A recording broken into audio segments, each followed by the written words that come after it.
Igen velkommen til Niels Hausgaard Erik Clausen, eller Nick og Jay, eller Mathilde og Mia. Mia og Mathilde. Mia og Mathilde, ja. Bare fordi du har været først? Nej, det er bare altid bedst, når det er korte navne først. Sådan er det bare. Man siger altid damen først. Jeg vil påstå, at jeg er feminin end du er. Derfra. Nå. I dag skal vi snakke om pizza. Pizza! Nice! Mel, ost og pizza. Okay, hvad er din yndlingspizza? Salatpizza kan jeg godt lide. Jeg kan bedst lide pepperoni pizza. Godt med ost. Godt. Det er vildt godt. Salatpizza, så er der sådan noget klam kød, sådan noget kebabkød. Man kan også få med kylling, men det er helt af helvedes til. Jeg fik engang noget forgiftning af, da jeg spiste en salatpizza. Det er ikke løgn. Ja, det var ulækkert. Ja, det var lidt klamt. Ja, nej, det er ikke lækkert. Det er ikke lækkert. Men kan du huske første gang, du smagte en pizza? Nej. Kan du huske første gang, du smagte en pizza? Hver gang jeg spiser pizza, er det som om jeg spiser pizza for første gang. Nej, jeg ved det sgu ikke. Nej, det kan jeg sgu ikke huske. Jeg tror, jeg spiste relativt meget pizza, da jeg var lille. Jeg tror ikke, at min far gad ikke at lave mad. Så vi fik fiskefiléer, pomfritter, remo, flyts eller pizza. Er han nødt til at flyts til aftensmad eller hvad? En flyts? Altså bare flyts. Ja, det er underligt. Har du nogensinde bare fået flyts til aftensmad? Altså som tilbehør. Jeg skulle da ikke alene. Jeg kan bare ikke se, hvilken ret det sådan passede ind i. Vil du ikke sige fiskefrikadeller? Nej, fiskefiléer. Godt med remo og citrus. Og så er en flyt med smør til. What? Hvad folk spiser man der flyt til? Til kød og sådan noget. Det er fiskefiléer også. En slags kød. Vi får fiskefiléer, og så har vi kartofler og persillesauce. Nej, det er flæsk og persillesauce. Man skal bare lade være nogle gange. Og gulerodssalat. Ja, råkost. Ja, det kan godt til gengæld lækkert nok. Ja, det er meget lækkert. Ja. Men jeg synes bare, når man skal have persillesauce, så skal det gerne være til stegt flæsk. Vi gider ikke spise stegt flæsk. Ej, det er lækkert. Stegt flæsk er kraftigt lækkert. Ej, det er godt. Også fordi det er mad, man gerne må spise med fingrene. Det er ret rart. Det er ligesom, hvad er det? Fjerkræ, man også må spise med fingrene. Ja, det er alt, hvad der har kunnet flyve. Ja, det kan man jo godt sige, at flæsk ikke har kunnet. Nogensinde.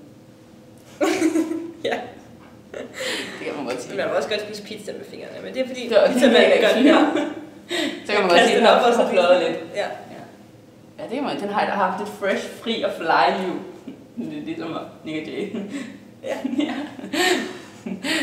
Ja, det er faktisk en god pointe, men der også, kender du ikke det, man kender bare det typen. Okay, jeg har to her. Det er typen, der spiser pizza med kniv og gaffel. Top. Lad nu bare fucking være.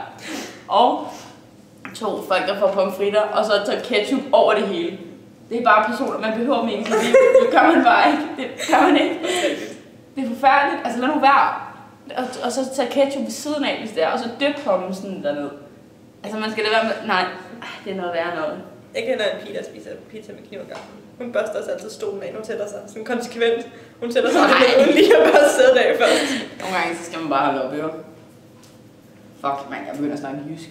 Ikke op? Ej, det er simpelthen for langt ud det her. Det er altså hårdt for mig. Er det hårdt for dig? Det er hårdt for mig. Det er kraftedeme hårdt. Jeg sådan begynder at snakke jysk. Det er ikke fedt. Det viser bare, hvem der har den stærke sang. Ja. I win. Men altså. Ja, det ved jeg sgu ikke. Nej, det er også fordi, jeg har gået og prøvet at øve mig lidt, ikke? Fordi det synes du ikke, jeg har, eller hvad? Altså, jeg har prøvet at lære dig at sige, det er hårdt at have sort hår. Det er hårdt. Nej. Det er hårdt at have sort hår.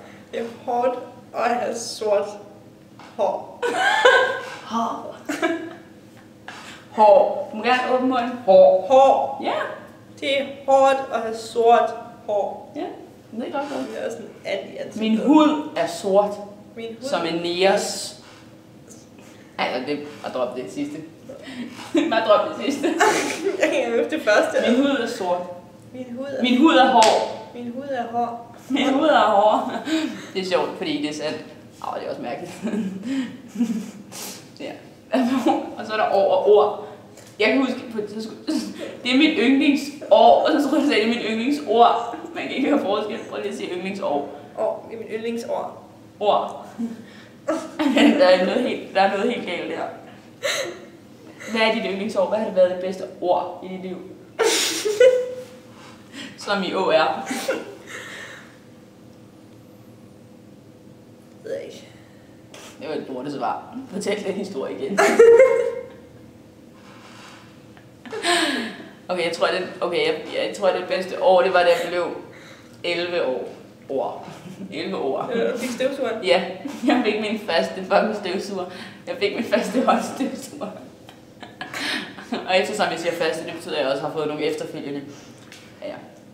Ja, det gjorde jeg. Jeg skulle fjerne edderkopper. Så blev jeg ligesom nødt til at have en støvsuger, så jeg var hende freaken, der fik en støvsuger, da hun var 11 år. Til gengæld er hun virkelig glad på det billede. Jeg er meget glad på det billede. Jeg har et billede af, hvor jeg får en støvsuger. Det var fandme en god dag. Ja, det var en god dag. Har du ikke et yndlingsår? Det ved jeg da ikke, det har jeg ikke tænkt over. Måske første G. Første G? Det tror jeg var godt. Ja. Hvorfor? Fordi det var nice. Der var øl. Jeg ser musik.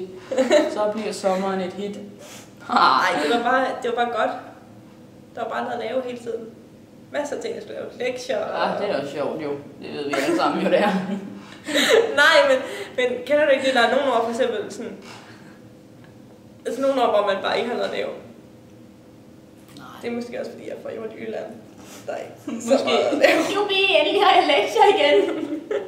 Nej, men altså, du laver jo ikke tale færdig, vel, kvindemenneske. Ej, men det tager også 100 år. Okay, så fortsæt dog. Jamen sådan, du ved... Jeg ved ikke, hvad jeg skal sige. Hvorfor var det så fucking fedt at gå på første G? Det ved ikke, det var bare nice. Altså, skal der være en grund til det? Altså, ellers synes man vel ikke, det er fedt, hvis der ikke er en grund til det. Altså, grunden var, at jeg havde fået min første støvsuger, for eksempel.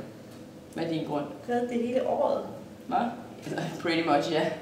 Så kunne jeg jo fjerne edderkopper hele året, lige indtil at støvsugeren gik i stykker. Det var en hård dag. Jeg støvsugede, så lugtede det mærkeligt. Og altså ikke for noget mere holdkraft med den støvsuger ren. Kender I det igen, typerne, der ikke tømmer sin støvsugerpose? Ja, det er mærkeligt, men alligevel. Men den der støvsuger, den støvsugede jeg med en anden støvsuger. Fordi vi havde en stor og en lille, den lille var min, den store var min forældres. Så tog jeg den store støvsuger den lille støvsuger ind i, fordi støvsugeren skulle være ren. Ja, det var ret mærkeligt. Ja.